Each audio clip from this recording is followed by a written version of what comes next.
Day 4. Tama ba? Day 4 nga kami ngayon. Ciao Carissima. Ngayon naman ay magwa one day tour. Sana hindi kami mahuli. Pero maaga pa naman. Ang meet up ay 7:40. 7 minutes walk lang naman dito sa tinutuluyan namin. Kaya, nasa yung mapa. sandali. Dito, liliko. Hindi pa nakakalayo ay pamista na. Dito lang kami sa may Nipponbashi. Tapos ngayon, one day tour namin. Papunta ng Nara at saka Kyoto.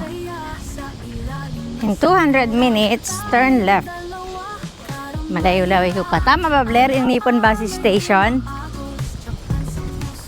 No, 200 minutes pa eh. Ha? Solid to? Okay. Bye. Di ko no. 200 pa. Ang lilikuan na left. Sì, andiamo di là. Di là.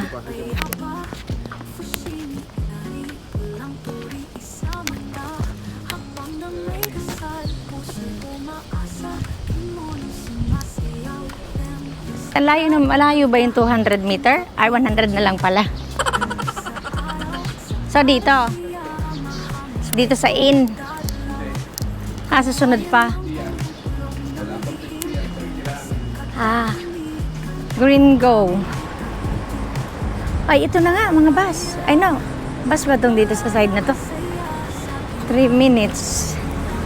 Ano mga bus nga yan eh. Siguro nga dito.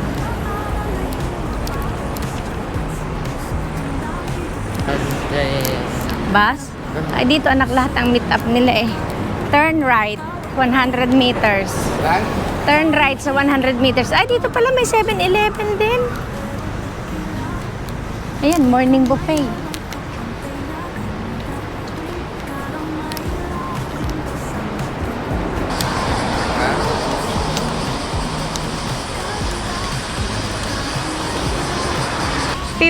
$60?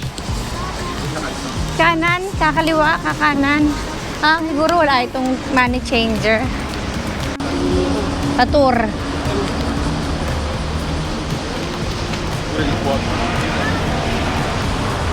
Ayan, yan nga. O, di 1 minute. I-out ko? Oo. Are baga, more. Aring building na are. Ay, di, yan nga yan, oh. Oo. Yan. Ayan nga naman, Nipponbashi. Exit 2 nga naman. Oo. Ay, di ang aga natin. Ito, yan. Yan. Yan. Tapos yun. Tama yun. Yung flag. Oh, yan yung mga nakasulat na yan sa basahin mo yan. Okay. Basahin mo yan parang kaya mong basahin, ano. Nakalagay Ikosin Gaulo. Basahin mo yan. Pero hinahanap ko yung yun yung blue nare. Kung nasaan. Ayan. Ayun, tama. Ito na. Wala nang duda. Mamaya hilutin mo ng konti ang paa ko, ha. Ang sakit. Wala nang duday. Ito na mismo. Look, yan. Ay, hindi nga yan. Ano ka naman, Ari? Pagkakaklok naman eh. Ang kapelo mo, hindi mo dinala? Ay, sina. Dove stiamo? Al sole. Ay, si. Siamo sempre al sole, anak. Ang payong mo. Sì, ce l'ho quello. Okay. Importante may impact. Ay, ano nga sasabihin ko? Ay, pero dumay, devi mettere, perché il tuo capello è pesante. Pero nabukas ng kanya, ano?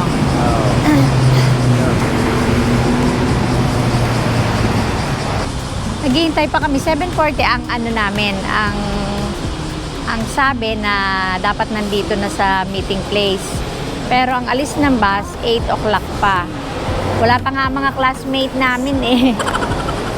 Hindi ko alam kung anong oras. Teka, 7:23. So maaga pa naman talaga. Maaga lang kaming umalis kasi nga hahanapin pa namin ito. Buti na lang, hahanapin pa namin ito.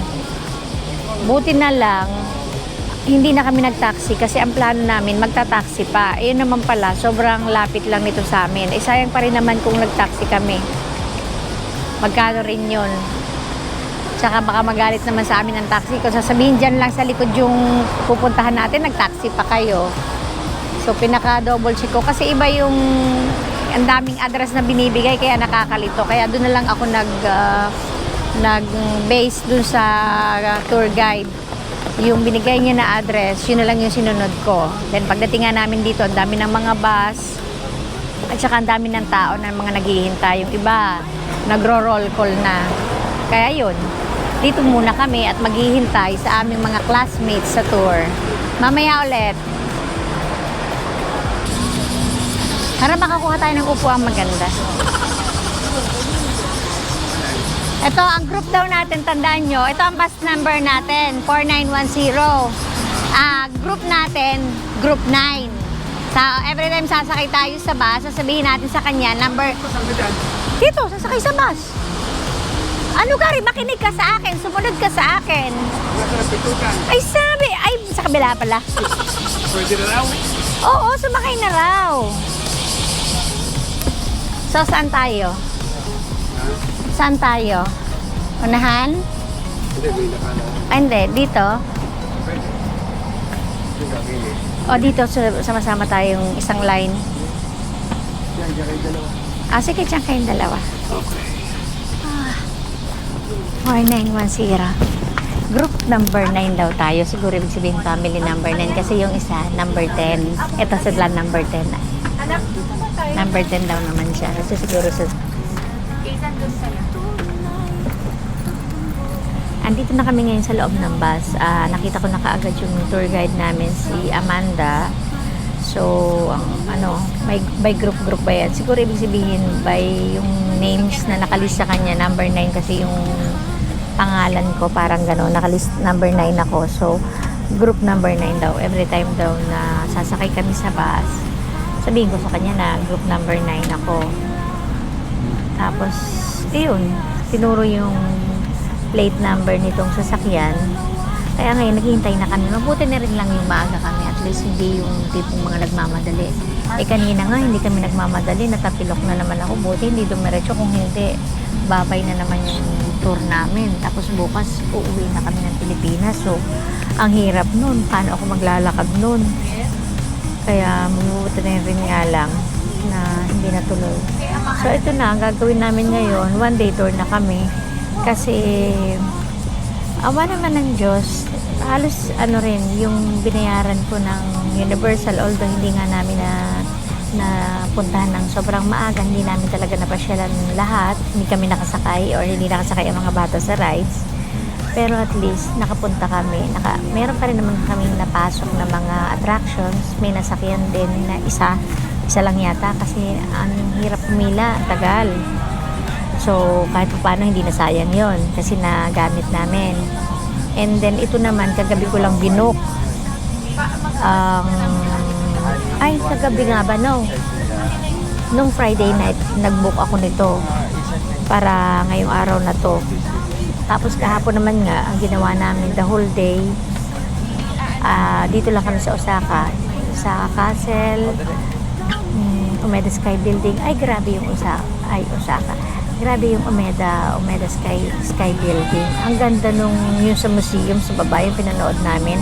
Sayang lang, hindi ko talaga pwedeng i-video kasi yun talaga ang nakalagay. Bawal mag-video. Pwedeng mag-picture pero bawal mag-video. Yung pinanood namin na 3D, yung parang mga history nila, ang ganda. Sobra talagang ganda. Tapos yung mga frame na pinunta namin, yung binisit namin sa loob. Ang gaganda, masyadong makulay ang mga hitsura nila. Tapos yun, pagkagaling namin ng Osaka, lagi na lang ako si Osaka ng Umeda Sky Building, pumunta na kami sa station, doon na kami kumain. Tapos, nung pagkatapos namin kumain, bumalik na kami dito sa may amin. Kami ng panganay ko, pumunta na sa shoppingan. Kala mo maraming pan-shopping. Pumunta na kami sa shoppingan hanggang hapon na kami doon. Tapos, Mga 7 na kami nakauwi. Yung mata ko, may buhok. Patay.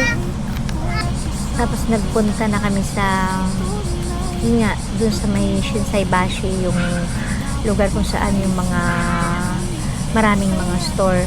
So, dun na kami nagtagal ng anak ko. Parang yung buong oras ng hapon, dun lang kami. Pero si Kuya Mingo at saka yung bunso, umuwi na, nagpahinga muna sila sa bahay kasi talaga namang sobrang init dito, nakakapanghina. O siguro mga 7 o'clock, mga 7 or past 7, sabi ko sa anak ko, umuwi na kami kasi nga magkikita kami ni Omeko and family. Tapos yun, hinintay lang na lang namin sila sa bahay, dumating silang mag-anak, grabe, napaka generous na napakabait. Si Omeko is so beautiful. Ayun, ang tagal namin nagkwentuhan dun sa accommodation namin. And then after nilang umalis, lumabas ulit kami para i-visit naman namin yung Dotonbori kasi hindi pa namin yun na papasyalan. I mean, nabibidyohan. Napasyalan ko na, saka nung anak ko nung nakaraan. Pero yung bunso at saka si Kuya M, kahapon lang nila napuntahan. Doon na rin kami nag-dinner. Yun nga yung kumain ako ng tempura na ang sarap. Ang sarap talaga ng tempura as in worth it yung price nila. Sobrang sarap. Pagkatapos namin kumain, umuwi na kami kasi tawag dito, nag-ayos pa ako ng mga bagahe dahil kailangan kong timbangin dahil nga gusto ko pang bumili ng yung para sa ako naman ang magsha-shopping kasi kahapon yung anak ko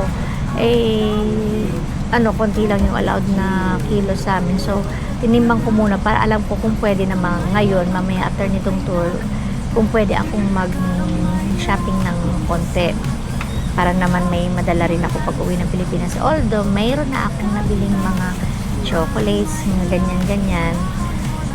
At saka konting mga kaartehan sa buhay, mga kaartehan sa pagmumukha, na wala namang mukha.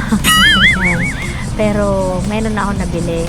Kaya lang, may gusto pa rin naman akong bilhin. Kaya, yun, tinimbang ko muna. Pero sa tingin ko naman, hindi pa naman mag-excess yung baggage namin kung may bibilhin ako. Kaya pag dala ko na yung weighing scale para mamaya may idea na ako kung ilan na lang yung pwede kong idagdag. So yun, ito ngayon naghihintay na kami ng oras kasi 8 o'clock sharp yata alis kasi on time sila lagi dito, may 20 minutes pa. Mamaya na lang ulit pagdating natin sa location. Hindi ko alam kung Nara yung mauuna o Kyoto, kung alin man sa dalawa. Basta mamaya papakita na lang namin ulit sa inyo. Ciao!